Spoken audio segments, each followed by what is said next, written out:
Natuloy nga yung pagpapadentista ko. Maraming salamat ka pala kay ma'am na nasa abroad. Ako si Bok, lumaking mahirap pero mataas ang pangarap. Bali kaninang umaga nga pala pagising ay naligo ako agad tapos pumunta ako ng Santa Ines.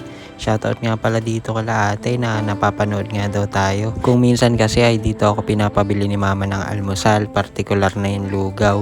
At gusto nga daw niya kasi yung tokneneng dito. Tsaka dati pa man din ay bumibili na ako dito nung sa Marby pa ako nagtatrabaho. Tapos eto, nagpaalam na ako kay mama kasi nga alis na ako. Alas 8 kasi yung sinabi ko na appointment. Kaya naman inagahan ko din para sakto lang yung dating ko. So nilakad ko na lang. Kaya naman eto, tamang lakad-lakad lang para exercise na din. Tsaka mahirap na din kasi kung nakabike hassle. Baka mapagod din ako, wala akong mapag-iwanan. Sa Santa Ines nga lang para to, kaya naman napakalapit lang. Kayang-kaya din naman talagang lakarin. Grabe, hindi talaga ako makapaniwala sa mga nangyayari at na-experience ko ngayon. Una, itong iPhone na galing sa tulong ng kaklase ko nung college. Kaya naman maraming salamat talaga.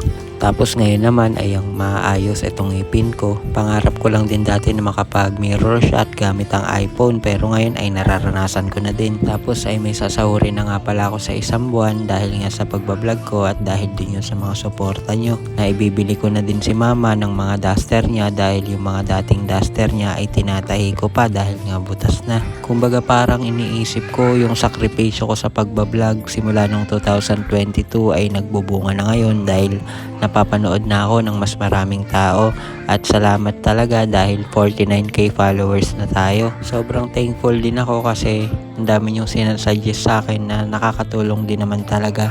Hindi nga lang ako makareply isa-isa pero lahat po nababasa ko naman. Tapos eto nga at may tumutulong pa sa akin para maasikaso ko din yung sarili ko. Kaya naman maraming salamat po talaga. So ayun, pagkatapos nga ng isang buwan ay babalik ulit ako para sa iba pang gagawin.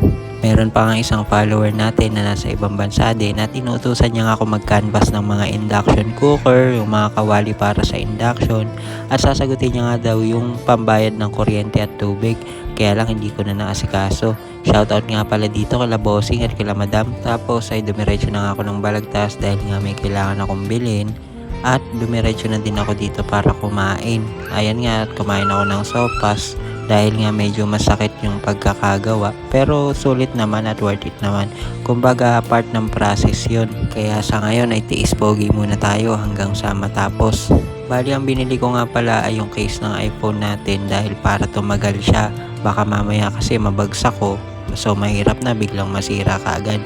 Nadaan na rin ako dito sa may tindahan ng aquarium. Sobrang gaganda nga ng mga isda dito, nakaka-relax. O paano, hanggang dito na lang muna itong video natin na to. Maraming salamat po.